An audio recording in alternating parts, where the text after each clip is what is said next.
So this is my third field week observational reflection for Education 476 practicum unit, so the 5 units that I'm required to teach.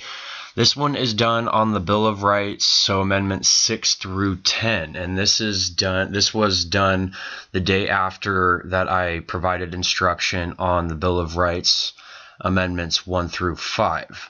So this was the lesson on the day after that I instructed Amendments 1 through 5 to my first period class for American government, and that's what this reflection is offered within the context of my first period American government classroom. So just a brief overview this is at Chaffee High School. Classroom is about 36 students. 12 of them are designated EL.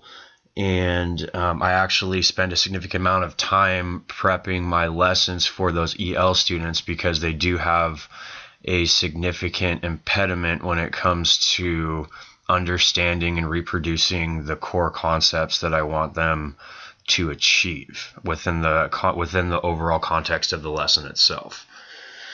So to get things started with this lesson, I went straight into, it was basically the same objective from the day before, and I went straight into Amendment 6. So as you can see, with this instruction, it was the same format that I used for Amendments 1 through 5. The difference is with Amendment 8, I spent a lot of time on the 8th Amendment because this was capital punishment. And this was actually a pretty contentious area because a lot of my students directly or indirectly know someone who is in prison, and then a few of them do know or have a relative who is on death row. So this is a pretty hot topic, and the purpose of this for myself was talking about basically introducing key concepts of race and racism, especially into the curriculum, because I identified the racial aspects, which are a part of the requirements from Part 4 of the reading. I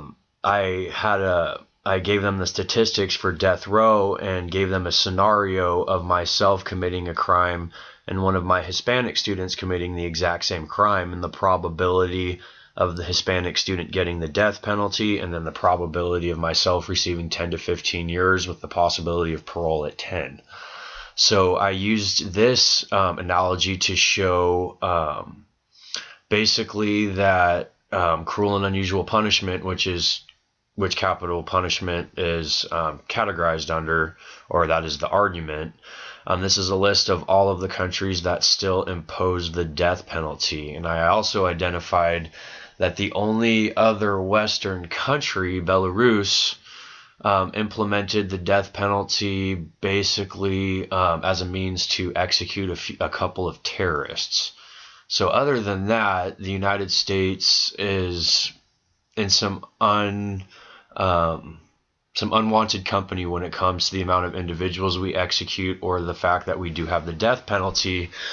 But this actually wasn't the most persuasive argument, which I thought would be. The most persuasive argument was the discrepancy in demographics between those on death row and those incarcerated from the standpoint of ethnicity.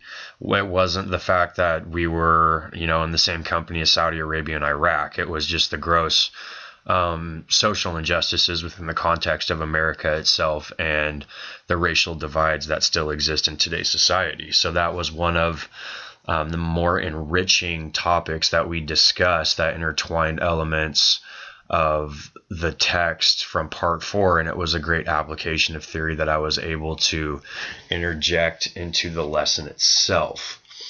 And then another thing was that, basically developing my curriculum within the context of an urban setting, I used a lot of urban examples for the content material. So when you're dealing with Amendment 9, the enumeration of the Constitution of certain rights shall not be construed to deny or disparage others retained by the people. This protects an individual citizens that are not specifically enumerated in the Constitution. So I can use an example that, marijuana, and this is actually an example I use, could be given Ninth Amendment protections. And in the amendment or in the policy proposal project, I actually let 2 of my students develop a marijuana policy proposal based off of Ninth Amendment protections. So it was just using things that they would be familiar with, as opposed to, oh, the Ninth Amendment protects my right to do this, this, and this within the context of government or business. So I have to make it much more basic and much more relevant and understandable. And the Bill of Rights group project and class presentation. So this is what the students had to do. They had to organize themselves into groups of 4 to 5. They were each required to choose an amendment to research, no more than 2 groups per amendment. Once the group received an approval to begin the research on current events that directly related to the chosen amendment, they then were selecting 1 current event to use for their in-class presentation, research the event, and record the areas of constitutional contention. Upon completion of the worksheet, the students were required to develop a poster board presentation to display in class. Now, the purpose of this was basically making content relevant. I wanted the students to research a current event that they could associate with or understand on a fundamental level and relate it to the area of constitutional contention that reflects their